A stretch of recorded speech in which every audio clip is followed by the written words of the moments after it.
Today, I'm going to share with you a quick lesson on what people buy. And this may feel a little bit counterintuitive, but it absolutely bears out in terms of how markets act in the real world versus how we would want them to act or how we logically would conclude that they act.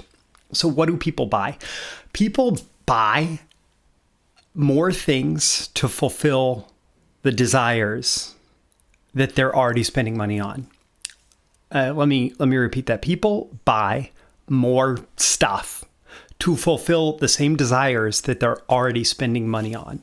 So one of the most challenging things that you could do in business, in marketing, and creating an offer, and in trying to sell is to try and change what a market is into. I'm not saying it can't happen.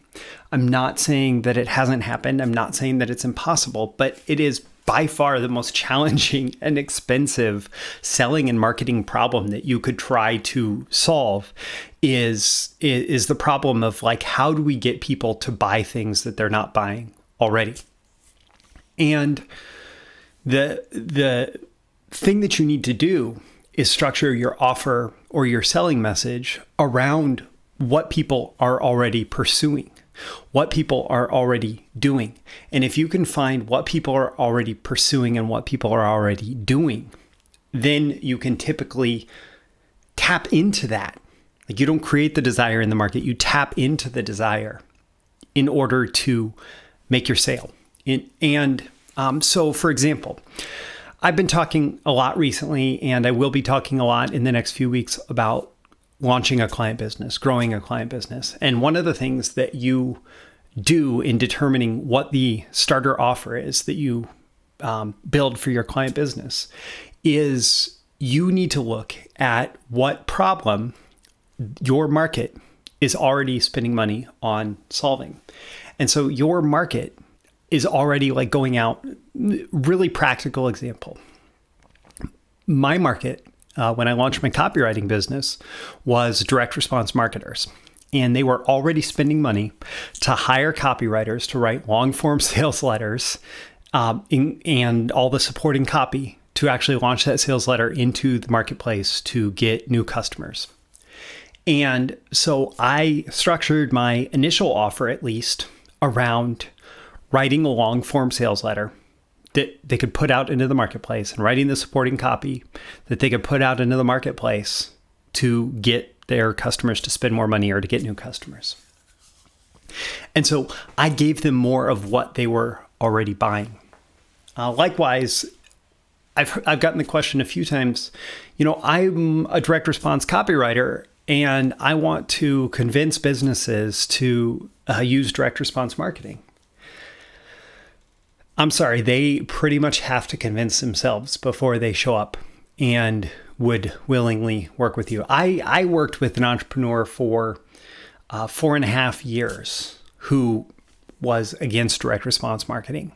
I would do little under the radar direct response marketing stuff. And I would say the reason this works is because of direct response marketing.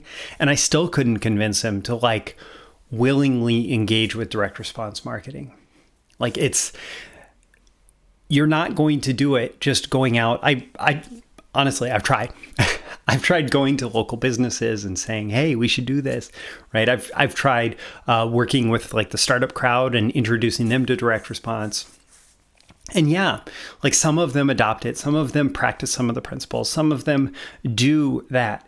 But you can't change the market's mind. The best thing that you can do is you can find what they're already spending money on, what desires they're already fulfilling through investing in products and services, and you can position your product or service in alignment with that. So, for example, people didn't necessarily want to buy toothpaste to have clean teeth. And that may sound ludicrous, but when people were sold toothpaste as you need to have clean teeth, people didn't really respond.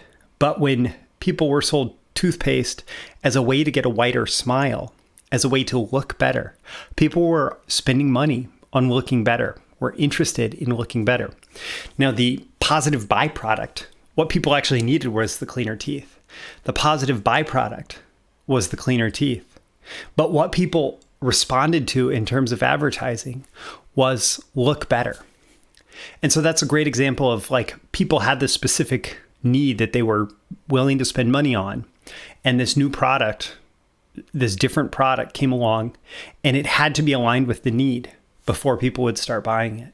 Trying to force people to have this other need to fulfill, like that didn't work. So people buy they buy new products and services that align with whatever they're already spending money on. Which is why, for example, a business book buyer, when they buy business books, that person is not going to buy 1 or 2 or 3 business books. They're going to buy like a bookshelf full. And so it is good, like if you align yourself next to other business books and you're selling business books, that buyer is just going to go down the shelf and say, that looks interesting, that looks interesting, that looks interesting, that looks interesting. And they're going to go with an armful, either physically or metaphorically, in their Amazon shopping cart. And they're going to buy a bunch of those books. And a book buyer will go from topic to topic to topic, and they won't buy one book. They'll buy 3, they'll buy 5. If they find one author and they like that author, they'll find all the rest of that author's books. And this happens over and over again. So this also is the principle behind, with a sales funnel, why you would want to immediately make an offer that makes sense as a logical next step from whatever the first purchase somebody made with you is. So you would structure an online sales funnel where, hey, here's this thing. Like if you have this need, if you have this problem, this product fulfills the need, solves the problem, whatever. This product meets your need. So as soon as you have that person's attention, what you know is that person just bought a product relevant to that need. So it could be online marketing, like let's say buying Facebook traffic, right? So this person has a product. This person buys a product that is, how to write a Facebook ad that converts, right? Well, that person, has this need of Facebook ads that convert. They need to bring in new customers. And so you could have a next step, which is how to structure your Facebook ad campaign for maximum customer acquisition and profits. And that's a next step from how to write that first Facebook ad that converts. And so that person says, ooh, okay. And then maybe the next offer is how to take a successful Facebook ad campaign and replicate it on YouTube, Google, and other ad networks. And so that's a next step because people you recognize are buying this customer acquisition thing. And it may have been specific to Facebook in the first product, but it's not specific. It is a more general customer acquisition thing. So the best question that you can ask yourself, like if you are structuring your service to sell to clients, is what are these people already investing in? And it doesn't have to be a one-to-one service comparison. So it doesn't have to be like these people are already hiring freelance copywriters, but it could be that these people, like this person started their business by writing sales letters and buying traffic. And they're able to generate new customers that way.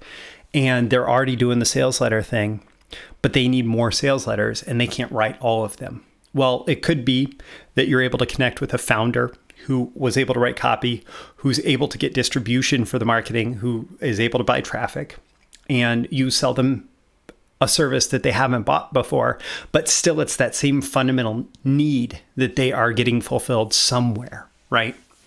Versus going to that person and saying, hey, I'd like to sell you office space, right? The office space is not necessarily like interesting to them. Or, I see that you're doing direct response marketing. Can I sell you tax preparation services or something like that? Like it doesn't correlate. Granted, everybody, there's 2 things in life that are certain: death and taxes. So everybody needs the tax services. But just because that person is interested in direct response marketing doesn't mean that they're interested in different tax services, right? And likewise with a product, like how can you align your product with whatever, need that person is currently investing money to fulfill.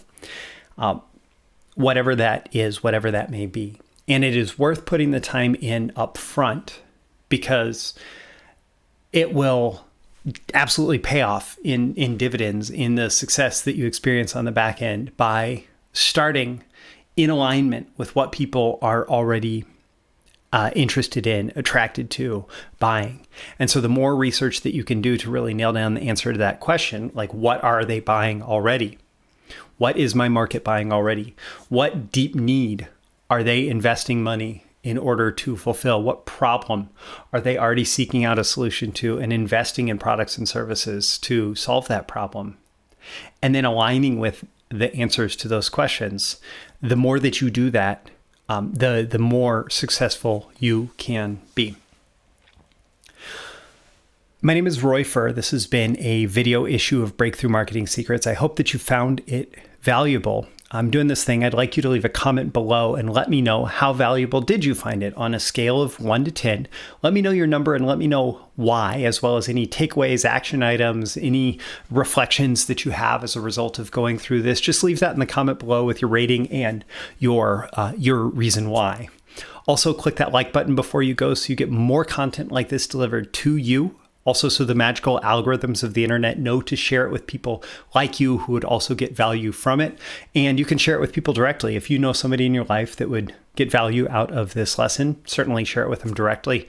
And finally, subscribe. Make sure you're subscribed here. You can also go to breakthroughmarketingsecrets.com to get my daily email Monday through Friday, covering marketing, copywriting, business building, selling, developing offers, and more. That's at Breakthrough Marketing Secrets. Again, the link is in the description. Again, my name is Roy Furr. This has been a video issue of Breakthrough Marketing Secrets. I hope that you have gotten a 10 out of 10 value. That's always my goal. And I look forward to seeing you again in your next video issue. I'll see you soon. Bye.